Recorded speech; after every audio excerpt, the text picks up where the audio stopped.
प्रिय विद्यार्थियों, आज अपन जितने इससे पूर्व में राजस्थान जीके से संबंधित जो वीडियो बनाए हैं उसमें से कौन कौन से प्रश्न महत्वपूर्ण है, उससे रिलेटेड कुछ प्रश्न है वह आज अपन उसके बारे में डिस्कस करेंगे। तो आपको इसके बारे में कैसे प्रश्न पूछे जाते हैं तो वो उन वीडियो में से सेलेक्ट करके मैंने बनाए हैं। तो आपको अच्छे लगे तो आप इसके बारे में नीचे टिप्पणी लिखना, अधिक से अधिक लोगों को शेयर करना। ये वर्तमान समय कंपटीशन का युग है, इसमें आप खुद जितनी सेल्फ स्टडी वर्तमान में आपने अगर 12वीं की, बीए की, तो कुछ ऐसा कीजिए जो आपके मन के अंदर जोश को भरने वाला हो। आप रेस्पॉन्सिबिलिटी जो प्रदान करने वाली सेवा है उसमें आप जाइए, अच्छे से अच्छे कुछ पदों पर प्राप्त कीजिए, तब जाके आनंद आएगा। तो है इससे आप हर रोज आप कम से कम अपने सेल्फ स्टडी है उसको 5 से 6 घंटे करते हैं, तब जाके आनंद आता है। तो अपन आज शुरू करते हैं किस प्रकार के प्रश्न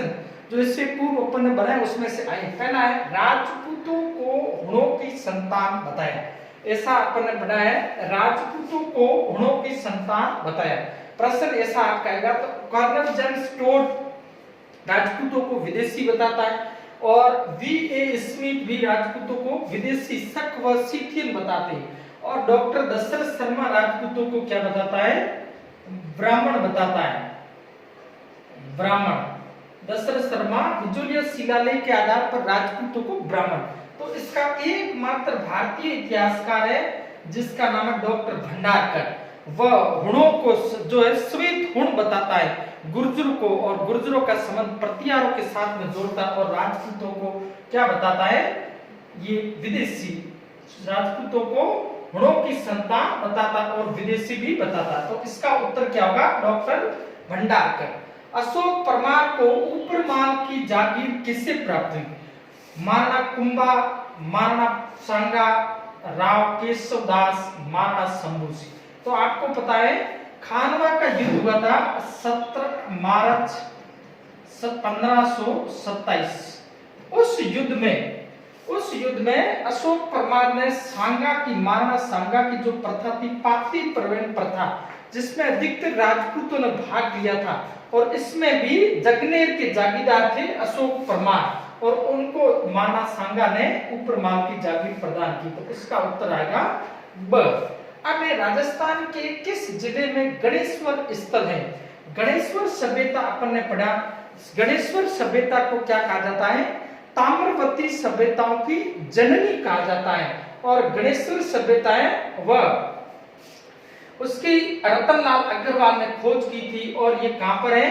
ये सीकर में है। कौन से जिले से संबंधित? दूसरी अपन देखते हैं गंगानगर के अंदर सभ्यता कोई किसी प्रकार की है नहीं। भीलवाड़ा में बागोर सभ्यता है, उज्जैना सभ्यता है, भरतपुर में नो सभ्यता है, ऐसी जानकारी मिलती है। बैराट प्राचीन में किस जनपद की राजधानी? प्रश्न 4। बैराट है वह किस जनपद की? जो बैराट सभ्यता है मत्स्य जनपद की। मत्स्य जनपद बैराट सभ्यता वह किसकी है?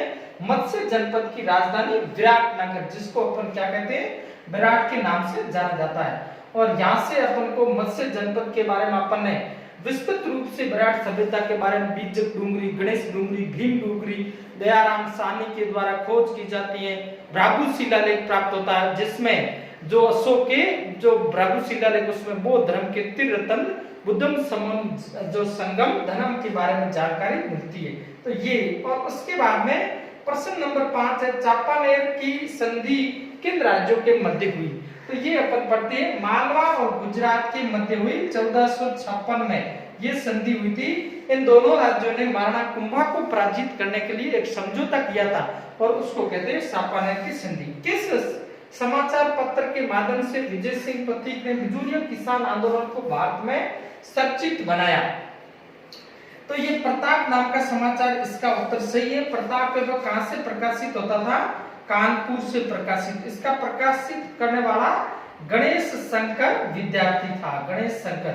और इसमें विजय सिंह पथिक ने यहाँ इसके बारे में कहा तब, और उसके बाद में लोकवाणी जयनारायण व्यास का है, दैनिक नवज्योति रामनारायण चौधरी का है, और यंग इंडिया महात्मा गांधी का है। तो इस समाचार पत्र में ये जानकारी मिलती है। अब आप इतने प्रश्न आप है इसको लिख लो। इसके बाद में आगे प्रश्न अपन और है देखते हैं, उसके बारे में जानकारी प्राप्त करते हैं। तो इस प्रकार है, ये बहुत ही महत्वपूर्ण सभी प्रश्न है, परीक्षा कई कई परीक्षा में आए हुए, तो वहां से लिया गया है और अपने वीडियो के अंदर से ये प्रश्न आए। वीडियो में आप देखना है, इससे प्रश्न आपको जितना आपको पढ़ाया उसमें से ये आपको याद जो है। अब आगे अपन प्रश्न है एक एक और लेते हैं, और प्रश्न लेते हैं, उसके बाद में पढ़ते हैं। जैसे आगे प्रश्न है प्रश्न नंबर 7। अपन प्रश्न नंबर 7, राजस्थान को भौतिक दृष्टि से कितने भागों में बांटा गया? ये है राजस्थान को भौतिक दृष्टि से कितने भागों में बांटा गया? कितने भागों में बांटा गया है, ऐसा प्रश्न है। ये बिल्कुल आसान प्रश्न है। प्रश्न अ में दिया हुआ है 1, ब में 2, स में 3 और द में 4। ये ऐसा प्रश्न है। तो अपन ने पढ़ा भौतिक दृष्टि से राजस्थान को कितने भाग में बांटते हैं? 4 भाग में, जो है पश्चिम का मरुस्थलीय प्रदेश, मध्यवर्ती अरावली पर्वतीय प्रदेश, पूर्वी मैदानी भाग और दक्षिण पूर्वी पठारी प्रदेश। कितने भाग में?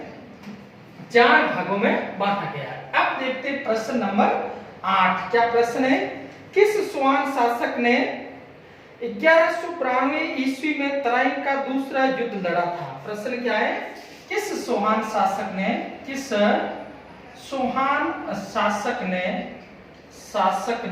1192 एडी में तराइन का द्वितीय युद्ध लड़ा था? यहाँ प्रश्न लड़ा था, ये प्रश्न आपको सरल लगता है, यहाँ गलत होने की संभावना। प्रश्न में उत्तर जैसे आ गया अजय राज चौहान, ये आ गया। ब में आपके आ गया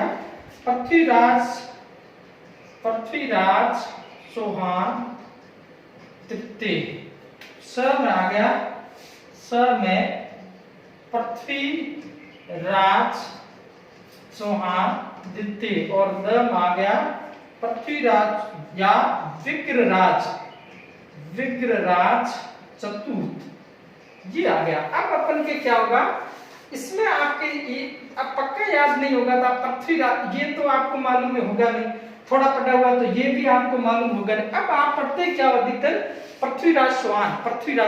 अब वो वहां कंफ्यूज होगा, तृतीय होगा कि द्वितीय होगा, यहाँ पर थोड़ा आपके कंफ्यूज होगा। तो ये उत्तर इसका सही है, पृथ्वीराज चौहान तृतीय थे।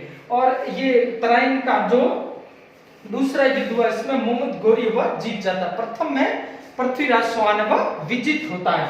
और इसके बाद में अपन इसके कई किंवदंती पढ़ते हैं, उनको गजनी ले जाएगा, अजमेर में कुछ समय बंदी रखा, ऐसा भी जानकारी प्राप्त होती। तो ये अब अपन 9 नंबर प्रश्न अपन देखते हैं, कर्क रेखा किस जिले से गुजरती है? अब राजस्थान के प्रश्न है, कर्क रेखा किस जिले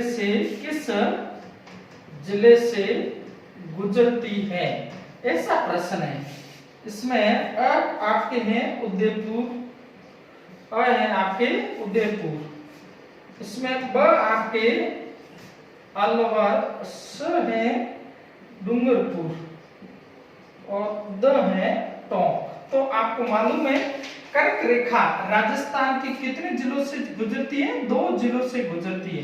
नाम क्या है? बांसवाड़ा, दूसरे का नाम क्या है? डूंगरपुर। तो आपके इसमें कौन सा आपको दिख रहा है? Dungarpur, that is answer. इसका उत्तर क्या होगा? डूंगरपुर। कर्क रेखा राजस्थान के, यहाँ तो इसलिए यहाँ सूर्य की किरणें कैसी पड़ती है? सीधी पड़ती है। और तिरछी सूर्य की किरणें कहाँ पड़ती है? राजस्थान में गंगानगर में पड़ती हैं। तो ये आपके कितने प्रश्न हो गए? प्रश्न हो गए 9। अब अपन 10वां प्रश्न देखते हैं। ये पूरे प्रश्न है अधीनस्थ बोर्ड की परीक्षा में आए हुए, कई है जो बड़ी परीक्षा उसमें कई प्रकार की लेते उसमें आए हुए, वहां से मैंने उठा के आपके लिए बनाए और अपने वीडियो में से ये आए। प्रश्न 10 है, प्रश्न संख्या 10, किस निम्नलिखित में से राजपूत राजवंश पर बिचौलिया अभिलेख प्रकाश डालता है? हाँ, निम्नलिखित में से किस राजपूत वंश पर बिजोलिया अभिलेख प्रकाश डालता है। पढ़ा अपन ने राजपूतों की उत्पत्ति के संबंध में अपन ने पढ़ा, उस समय अपन ने ऐसा पढ़ा था। तो अपन देखते हैं चौहान, ब में अपन क्या देखते हैं प्रतिहार, और स में अपन देखते हैं राठौड़, और द में अपन क्या देखते हैं कछवाहा। अब सीधा उत्तर है बिजोलिया शिलालेख में चौहानों को क्या कहा गया है, ये सोमेश्वर के समय, बिजोलिया शिलालेख है सोमेश्वर के समय 1170 में उत्कीर्ण करवाया गया था, और इसकी जो है रचना है वह गुणभद्र के द्वारा की गई थी। और इस शिलालेख में जो चौहान है उनको क्या कहा गया है, वत्स गोत्रीय ब्राह्मण कहा गया है। और चौहान कई स्थानों के नाम, जालोर का नाम जाबालीपुर मिलता है, जो भीलमाल का नाम मांड मिलता है। इस प्रकार की जानकारी यहाँ से मिलती है। तो उत्तर क्या होगा, चौहानों के बारे में प्रकाश डालता है। प्रश्न संख्या 10 का उत्तर है चौहानों के बारे में प्रकाश डालता है। अब प्रश्न संख्या 11 अपन लेते हैं।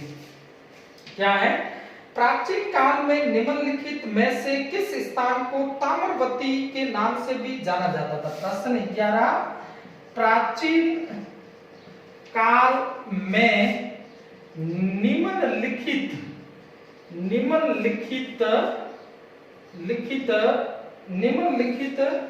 में से किस सभ्यता को ताम्रवती नाम से जाना जाता था। ये आपके प्रश्न है। अ है इसमें खेतड़ी, ब है इसमें आहार, और स इसमें बागोर, और उसके बाद में द है इसमें गणेश्वर। क्या है, गणेश्वर। अब देखो इसमें आप जैसे ये सब प्रश्न देखते हो तो आप ये खेतड़ी खेली आपको मालूम है बागोर। अब यहाँ थोड़ा कंफ्यूज होता है गणेश्वर और आहार में, क्योंकि दोनों, इस गणेश्वर को तो क्या कहते हैं ताम्रवती सभ्यताओं की जननी कहा जाता है, और आहार को क्या कहते हैं ताम्रवती नगरी। तो उत्तर सही क्या होगा, आहार सभ्यता। गणेश्वर को क्या कहते हैं ताम्रवती सभ्यताओं की जननी कहा जाता है। तो इसलिए, और आहार सभ्यता को क्या कहते हैं स्थानीय भाषा में धूलकोट भी कहा जाता है, इसको जो ताम्रवती नगरी भी कहा जाता है, और इसकी अक्षय कीर्ति व्यास के द्वारा खोज की गई सुक्त परिवार का प्रमाण यहाँ से मिलता है। ताम्रवती ये ताम्रकाल की सभ्यताओं से संबंधित। तो ये आपके प्रश्न हो गए 11। अब आगे अपन 12 नंबर प्रश्न देखते हैं। क्या प्रश्न है 12 नंबर, इसके बाद में अच्छा प्रश्न है 12 नंबर अपन देखते हैं। तो ये आप उस वीडियो में आपको सब समझ में आएगा। ऐसे प्रश्न है कंपटीशन में कंफ्यूज, 2 तो सीधे निकल जाएंगे, उसके बाद में 2 आपके थोड़ा कंफ्यूज करेंगे, तो वह आपको ध्यान रखना है। प्रश्न संख्या 12, निम्नलिखित में से कौन सा ग्रंथ कुंभा द्वारा रचित नहीं है? प्रश्न संख्या 12, निम्नलिखित में से कौन सा, कल ही पढ़ा था अपन, कौन सा ग्रंथ महाराणा कुंभा द्वारा रचित नहीं है? ऐसा प्रश्न आपको प्रश्न पूछेंगे। तो अ में अपन इसमें लिखा है संगीत राज, संगीत राज। ब में इसमें क्या दिया हुआ है संगीत मीमांसा, संगीत मीमांसा। और स में इसमें दिया है, स में राजवल्लभ, क्या दिया हुआ है राजवल्लभ। और द में रसिक प्रिया, रसिक प्रिया, ये हुए। तो आपको पता है कुंभा के प्रमुख ग्रंथ है वह कौन कौन से हैं? 1 नंबर है संगीत राज है, 1 नंबर। 2 नंबर क्या है संगीत मीमांसा, और 3 नंबर है प्रमुख रूप से सूर प्रबंध। सूर प्रबंध है वह कुंभा का ग्रंथ है। सूर प्रबंध ग्रंथ है वह किसका है? कुंभा का। ये और उसके बाद में कुंभा ने गीत गोविंद तथा रसिक प्रिया पर क्या लिखी थी? टीका लिखी थी। तो ये भी किसके संबंध में? कुंभा के संबंध में। अब देखो ये क्या है? राजवल्लभ। ये किसका है? मंडन का है। मंडन ने कौन कौन से लिखे? राजवल्लभ है, प्रासाद मंडन है, वास्तुसार, वास्तु मंडन, ये ग्रंथ लिखे थे। और उसके बाद में देव मूर्ति प्रकरण, ये सभी ग्रंथ किसके द्वारा लिखे गए?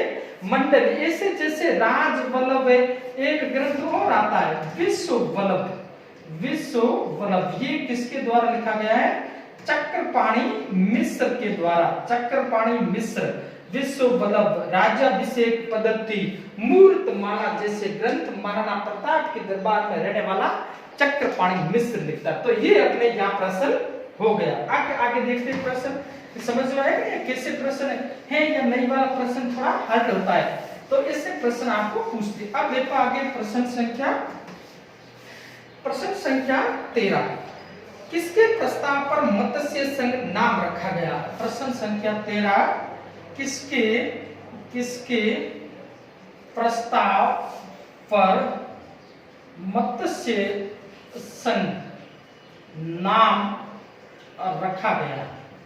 ये मत्स्य संघ नाम है वह किसके प्रस्ताव पर रखा गया? तो अब में इसमें दिया हुआ है सरदार पटेल।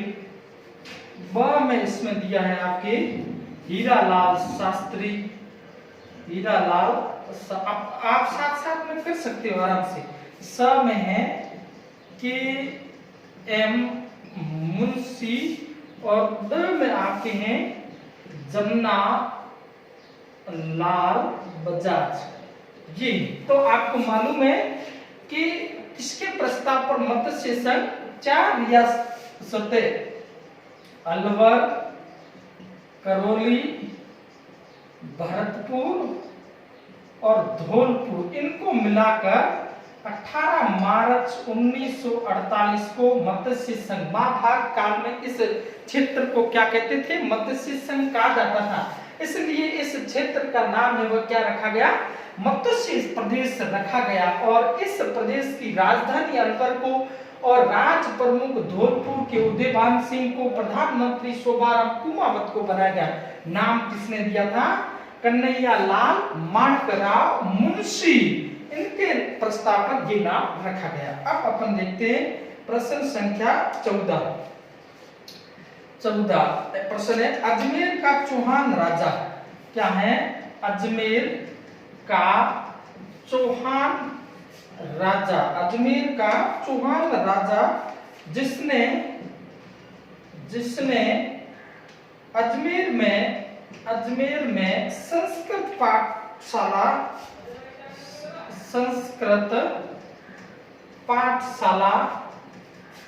स्थापित की। क्या नाम था ये संस्कृत पाठशाला को स्थापित करने वाला? अ है अजय राज, ब है आपके इसमें अर्णोराज और श में है विग्रराज चतुर्थ और द में इसमें आपके है वह पृथ्वीराज तृतीय। ये इसके ऑप्शन है। तो आपको मालूम है अजय राज ने 1113 में किसकी स्थापना की? अजमेर की स्थापना। 1137 में जो अन्ना सागर झील है, अन्ना सागर झील का निर्माण हुआ अर्णोराज ने।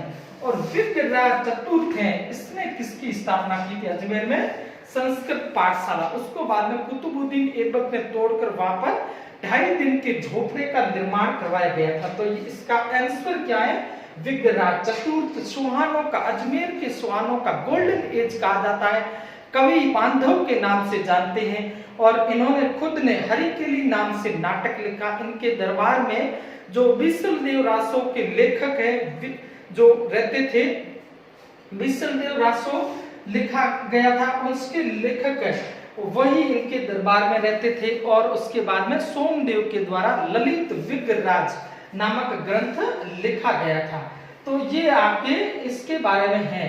नरपति नालल ने क्या लिखा था? विसलदेव रासो। ये प्रश्न संख्या 14 हो गया। अब प्रश्न संख्या अपन देखते हैं 15। अब प्रश्न संख्या 15। प्रश्न संख्या 15 क्या है? 25 प्रश्न अपन करेंगे आज। बहुत अच्छे अच्छे प्रश्न अपन लेके आए। इससे आपको समझने में बहुत सहायता मिलेगी, बहुत सहायता आपको मिलेगी। अब प्रश्न संख्या 15। प्रश्न संख्या 15 क्या है? अगुआ के ठाकुर कुशाल सिंह को किस ठिकाने द्वारा चरण दी गई? अगुआ के ठाकुर कुशाल सिंह को किस ठिकानेदार द्वारा चरण दी गई। जब वहां से अगुआ के ठाकुर वहां से निकल जाते हैं, उसके बाद में इनको कौन चरण देता है?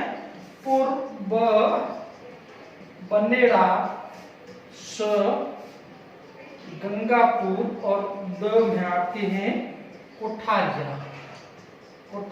तो आपको मालूम है कि कोठारिया का जोध सिंह और सलूम्बर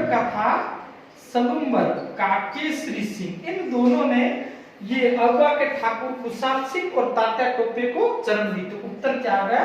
कोठारिया के थे जोध सिंह और सलूम्बर के कौन थे? केसरी सिंह। तो ये इसका उत्तर है सही। अब 16 नंबर प्रश्न।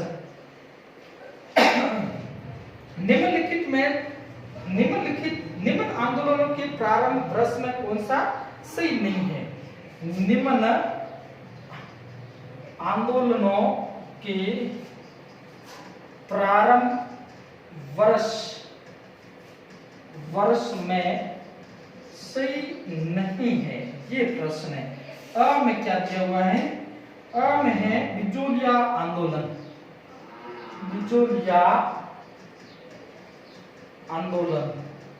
इसके आगे दिया हुआ है 1900 कितना दिया हुआ? बिजोलिया 1897 ये। और ब में आपके हैं बेंगू आंदोलन ये 1921।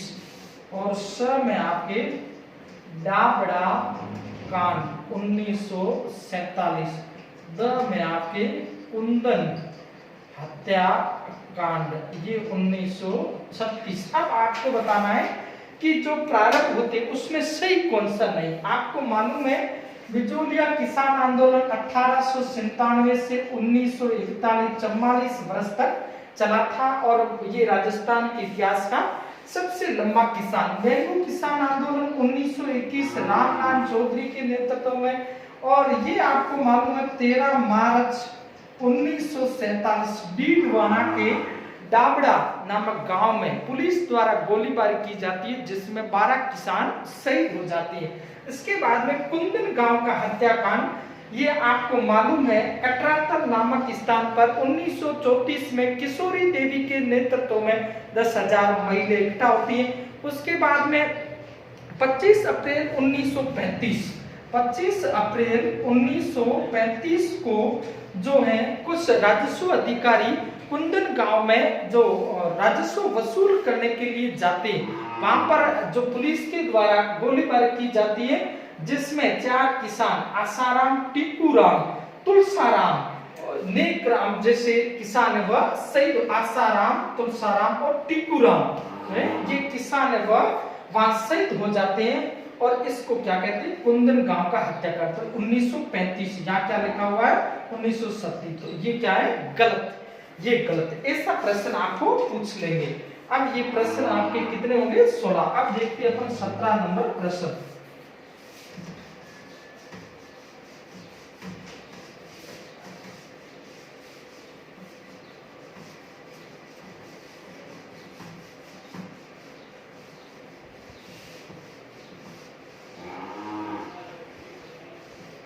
आसाराम, टीकूराम, तुलसाराम और चेतराम 4 किसान है, उसमें कुंदन गांव में जो शहीद होते हैं। तो ये आपको ध्यान रखना। अब अपन देखते हैं प्रश्न संख्या 17। प्राचीन स्थल जहां से मिनांडर की मुद्राएं प्राप्त हुई। 17 नंबर, प्राचीन स्थल जहां से मिनांडर की मुद्राएं प्राप्त हुई। मिनांडर की मुद्राएं प्राप्त हुई है, ऐसा प्रश्न है ये।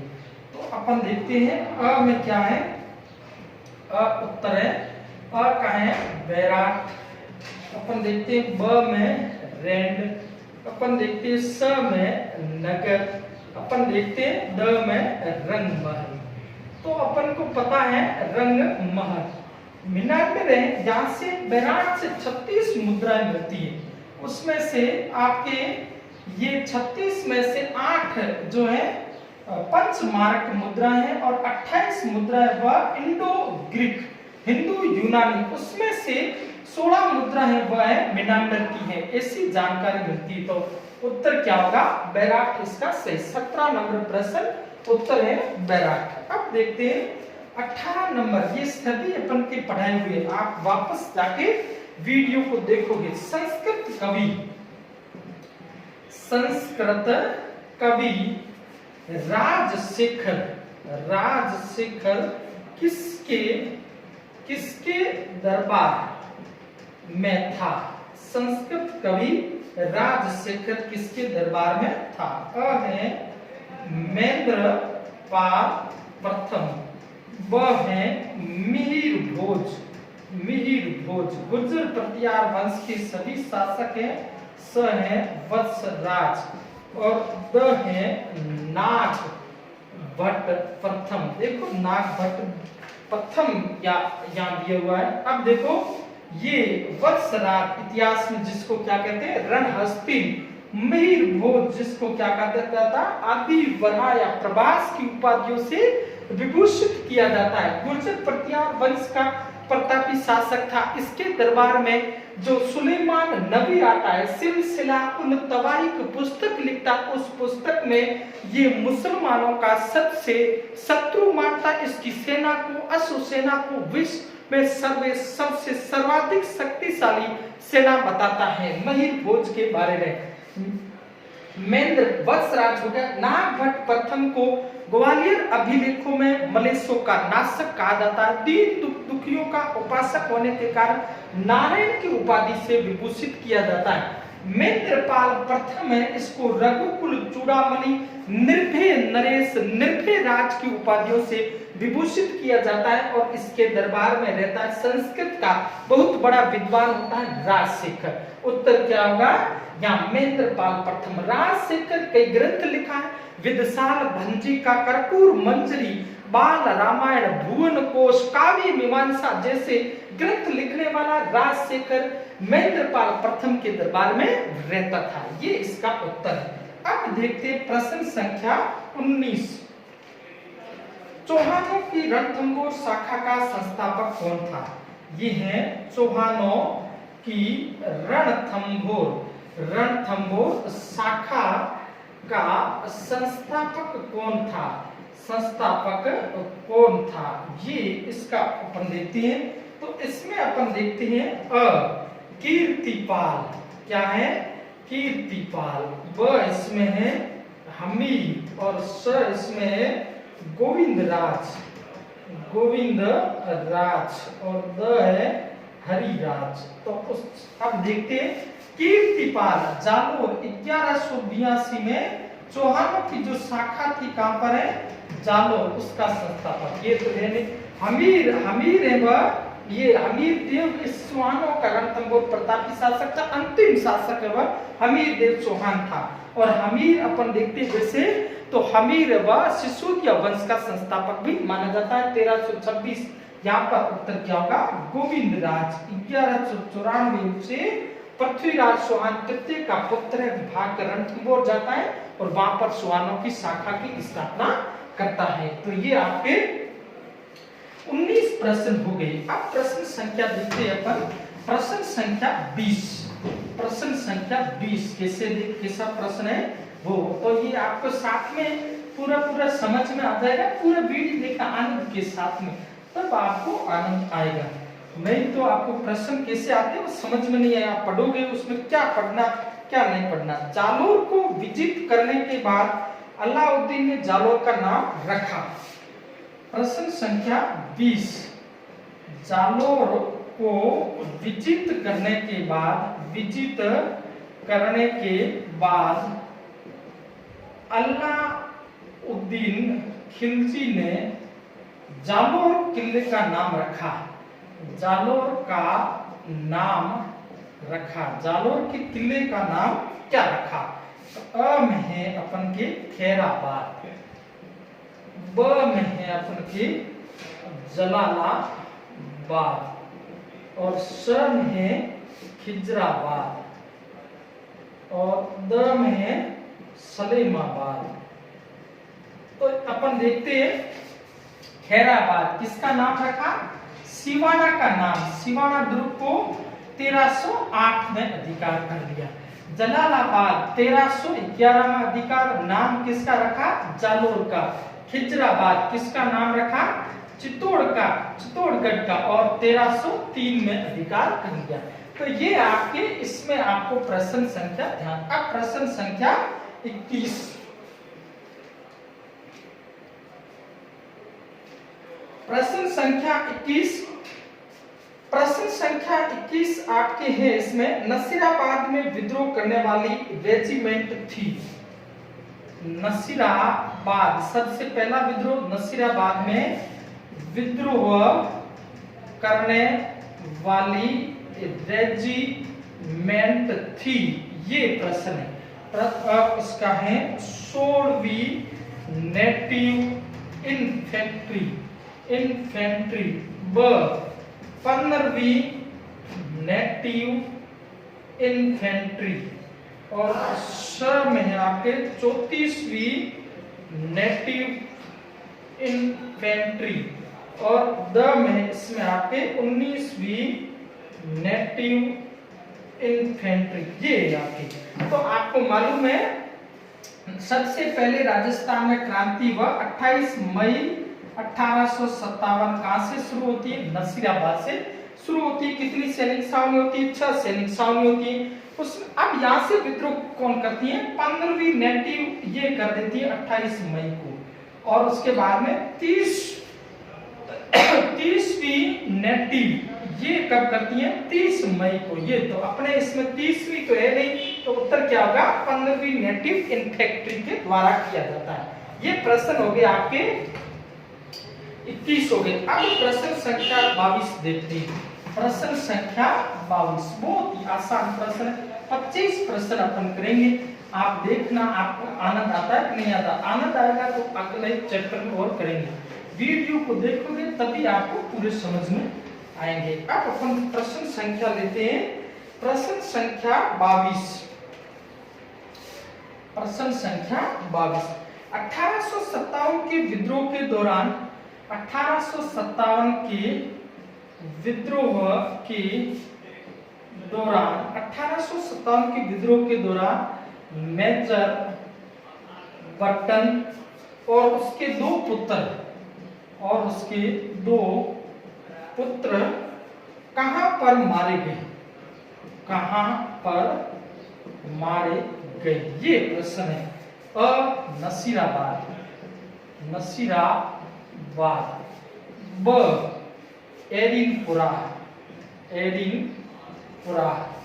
स इसमें आपके जोधपुर और द कोटा। आ गया समझ में? उत्तर आपके इसमें क्या होगा? कोटा। मेजर बटन उसके दो पुत्र डॉक्टर सेल्डम और कॉटन को कहां पर मारा गया? कोटा में। क्रांति शुरू होती 15 अक्टूबर 1857। जयदयाल व मेहराब खान के नेतृत्व में क्रांतिकारी व पूरा कोटा को घेर लेते और इनको मार देते। अब अपन देखते नसीराबाद में कौन माना जाता है? जो स्पोटिक वुड और न्यूबरी की यहाँ पर हत्या होती है, पहले अंग्रेज मारा जाता है। जोधपुर में यहाँ का पॉलिटिकल एजेंट होता है मेजर मैकमोसन, कौन होता है मेक मोशन, उसकी हत्या करके जो उनके सिर है वह किले के बाहर लटका दिया जाता है, इसका सिर पूरे शहर में घुमाया जाता है। तो ये इसका उत्तर हो गया, सही हो गया। अब आगे अपन देखते हैं रीलपुरा के बाद में अपन आगे प्रश्न संख्या 23। अब अपन देखते हैं प्रश्न संख्या 23। महाराणा, कल नहीं पढ़ा है, महाराणा कुंभा द्वारा रचित, महाराणा कुंभा द्वारा रचित ग्रंथ संगीत राज कितने कोशों में विभक्त था? कितने कोशों में विभक्त था? ये प्रश्न है, कितने कोशों में विभक्त था? अ 7, ब 4, स 5, द 3। तो आपको मालूम है कल अपन पढ़ा था 7 भागों में विभक्त था, उसका नाम था काम राज रति सार। ये कितने अंगों में विभाजित था? 7 में। और 5 भागों में कोश कितने थे? 5। पाठ, रतन कोश, गीत, रतन कोश, वाद, रतन कोश, रस, रतन कोश और उसके बाद में नृत्य, रतन कोश। कितने भाग हो गए? 5 कोशों में विभक्त था। कितने कोशों में विभक्त था? 5 कोशों में विभक्त था। अब अपन 2 प्रश्न और ले लेते हैं, उसके बाद में अपन अगला लेंगे, तब इसमें आगे वाले और प्रश्न इस प्रकार आपको प्रश्न पूछ से कैसे जाते वो समझाने के लिए ये आपके ऑब्जेक्टिव टाइप प्रश्नों का थोड़ा मैंने देखा समझा देते तो आपको बहुत अच्छी तरह से समझ में आ जाएगा। अब प्रश्न संख्या 23 हो गया, उसके बाद में प्रश्न संख्या लेते हैं 24 और 25, 2 लेंगे। उसके बाद में प्रश्न संख्या 24, राजस्थान राज्य की उत्तर से दक्षिण की लंबाई। प्रश्न संख्या 24, राजस्थान राज्य की उत्तर से दक्षिण की लंबाई कितनी है? ये प्रश्न है। प्रश्न दिखने में तो बहुत सरल है, परंतु अगर पक्का आपको याद नहीं है तो प्रश्न गलत हो सकता है। 869 किए, उसके बाद में स है आपके 822 किए और द है आपके अपन इसमें ले लेते हैं 862। तो आपको मालूम है ये देखो ऐसा प्रश्न आएगा तो आपको 822 अपन ने कभी देखा नहीं, 862 आपने कभी देखा नहीं। 826 और 869 उत्तर से दक्षिण, पूर्व से पश्चिम। यहाँ आपको अगर फिक्स याद नहीं है तो थोड़ा कंफ्यूज होगा। तो आपको मालूम है उत्तर से दक्षिण है वह कितनी है? 826। तो जी, और ये कहाँ की है? पूर्व से पश्चिम की लंबाई वह 869। उत्तर से दक्षिण कोणा गांव से लेकर बोरकुंडा गांव, उसके सिनान गांव से लेकर यहाँ कटरा तक गांव तक फैला हुआ राजस्थान 869 किलोमीटर। 3,42,239 वर्ग किलोमीटर क्षेत्रफल की दृष्टि से प्रथम स्थान 10.11% क्षेत्रफल है वह राजस्थान के पास में है। ऐसा अब एक प्रश्न अपन और ले लेते हैं। प्रश्न संख्या अपन लेते हैं आगे बाद में करेंगे 25। राजस्थान के एकीकरण के समय जोधपुर का महाराजा कौन था? और राजस्थान के एकीकरण के समय जोधपुर का राजा कौन था? ये प्रश्न है। और में इसमें दिया हुआ है उम्मेद सिंह, ब में इसके दिया हुआ है हनुमंत सिंह और स में क्या दिया हुआ है? गज सिंह और द में आपके दिया हुआ है शार्दुल सिंह। तो ये सीधा उत्तर है हनुमंत सिंह, इसका उत्तर है हनुमंत सिंह। पाकिस्तान पहले विलय यहाँ राजस्थान में नहीं चाहते थे, पाकिस्तान में विलय चाहते थे, परंतु अंतिम रूप से विलय किसमें होता? राजस्थान में। जब राजस्थान की 4 मोटी मोटी रियासतें, वर्ग रियासतें 30 मार्च 1900 कब मिलती है? 49 को मिलती है और उसी दिन हम राजस्थान दिवस के रूप में मनाते हैं। जोधपुर उसके बाद में रियासत कौन सी, जयपुर, बीकानेर और जैसलमेर। बीकानेर का शासक शार्दुल सिंह होता है उस समय, और उसके बाद में जयपुर का मान सिंह। ये मिलकर यहाँ पर 4 बड़ी रियासतें वो मिलती है 30 मार्च 1949 को, जिसके बाद में राजस्थान का नाम है वह वृत्त राजस्थान रखा जाता है। संयुक्त राजस्थान में 4 रियासतें मिलती है। आज इतना है, इसके बाद में अगले चैप्टर में और पढ़ेंगे अपन। आपको समझ में आ गया किस प्रकार से प्रश्न पूछे जाते, तो आप सभी जोश के साथ में पढ़ाई कीजिए, आपके बहुत अच्छा एग्जाम होंगे।